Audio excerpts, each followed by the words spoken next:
तरीही रंग सुरेख आलाय, टेक्स्चरही खूप छान आलेलं आहे, परफेक्ट बाजारात मिळते त्या पद्धतीची हे टोमॅटो प्युरी झालेली आहे। नवीन रेसिपीच्या अपडेटसाठी मधुराज रेसिपी चॅनल सबस्क्राइब करा आणि त्याचबरोबर बेल आयकॉन क्लिक करायला विसरू नका। नमस्कार, मी मधुराज रेसिपी मराठीमध्ये तुम्हा सगळ्यांचं खूप खूप खूप मनापासून स्वागत। आज आपण टोमॅटो प्युरी कशी बनवायची ते बघूयात। जे आपण बाजारातून विकत आणतो ती बॉक्समध्ये जशी प्युरी होते तसेच घट्टसर, तसाच रंग आणि त्याचबरोबर कुठलाही आर्टिफिशियल कलर न वापरता आपण ही टोमॅटो प्युरी कशी बनवायची ते बघतोय। तर त्यासाठी इथे मी साधारण एक 7 मध्यम आकाराचे टोमॅटो घेतले। तर टोमॅटोला हे साधारण असं छेद द्यायचे, खाली स्वच्छ धुवून घ्यायचं टोमॅटो आणि सुरीने फक्त असं एक क्रॉस छेद द्यायचा, म्हणजे जेव्हा हे शिजेल तेव्हा त्याचे साल व्यवस्थित निघून येतील। आणि त्याचबरोबर इथे थोडेसे 1-2 चमचे बीटचे तुकडे आहेत। बीटमुळे काय होतं, हे जे टोमॅटो आहेत याला छान असं थिकनेस येतो टोमॅटो प्युरीला आणि त्याचबरोबर नॅचरल लाल गडद असा रंगही येतो। आता सगळ्यात आधी खाली हे बीटचे तुकडे घालूयात, म्हणजे टोमॅटोचा जो रस निघतो शिजताना तो या तुकड्यांवर पडतो आणि हे बीटही व्यवस्थित शिजून निघतं। आता हे टोमॅटो ठेवायचे। कुकरचं भांडं इथे वापरते या ठिकाणी। आता कुकर आहे माझ्याकडे, नेहमीप्रमाणेच कुकरच्या बुडाशी पाणी घातलेलं आहे, त्याची जाळी आहे। आता हा डबा ठेवायचा, झाकण लावायचं आणि मध्यम आचेवर 2 शिट्ट्या काढून घ्यायच्या। या ठिकाणी मध्यम आचेवर 2 शिट्ट्या काढून घेतल्या, वाफ पण गेली आहे। कुकर थंड झालेला आहे,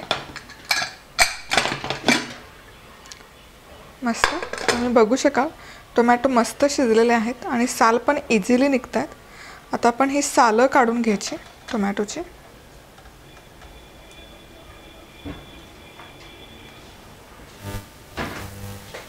साल असं काढून बाजूला ठेवायचं आणि टोमॅटो काढून एका डिशमध्ये ठेवून घ्यायचं। आता हे जे टोमॅटो शिजलेलं पाणी आहे बीटचं, हे तुम्ही पराठा बनवताना वापरू शकता किंवा सूपमध्येही या पाण्याचा वापर करू शकता किंवा पावभाजी बनवताना पण हे पाणी वापरू शकता। त्यामुळे भाजीला रंगही येईल आणि भाजी हेल्दी पण होईल। हे टोमॅटो काढून घेतले की हे जे बीटचे तुकडे आपण घातले होते हे पण घेऊयात। बीट पण व्यवस्थित शिजलेलं आहे।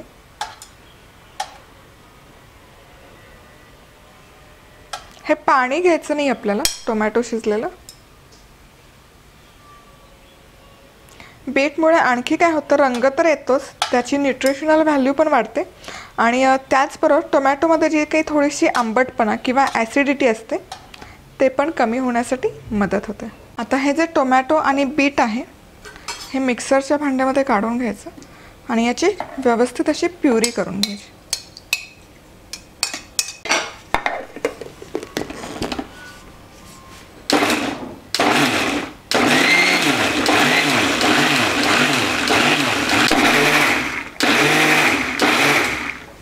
आणि ही टोमॅटो प्युरी इथे बनवून तयार आहे। प्युरी तयार आहे। आता एक बाउल घ्यायचा, एक गाळणी घ्यायची आणि ही प्युरी आपल्याला स्ट्रेन करून घ्यायची। तुम्ही बघू शकाल टेक्स्चर खूप छान आलेलं आहे, रंगही सुरेख आलेला आहे। स्ट्रेन करणं गरजेचं आहे जेणेकरून यामध्ये जर काही टरकलं राहिली असतील टोमॅटोची किंवा या ज्या बिया असतील, टरफलं असतील तर ती निघून जाते। तुम्ही बघा कुठलाही आर्टिफिशियल रंग वापरलेला नाही आहे, तरीही रंग सुरेख आलाय, टेक्स्चरही खूप छान आलेलं आहे, परफेक्ट बाजारात मिळते त्या पद्धतीची हे टोमॅटो प्युरी झालेली आहे। ज्या ज्या रेसिपीसाठी टोमॅटो प्युरीचा वापर करायचा असतो, जसं की पास्ता आहे, बटर पनीर आहे किंवा कुठलीही ग्रेव्हीची रेसिपी आहे, त्या रेसिपीसाठी ही टोमॅटो प्युरी तुम्ही वापरू शकता। तर आज वेळात वेळ काढून तुम्ही ही रेसिपी पाहिल्याबद्दल तुम्हा सगळ्यांचे खूप खूप खूप मनापासून धन्यवाद। पुन्हा भेटूयात अशाच एका छानशा रेसिपीबरोबर। तोपर्यंत मस्त राहा, खुश राहा, आनंदी राहा आणि सगळ्यात महत्त्वाचं खात राहा।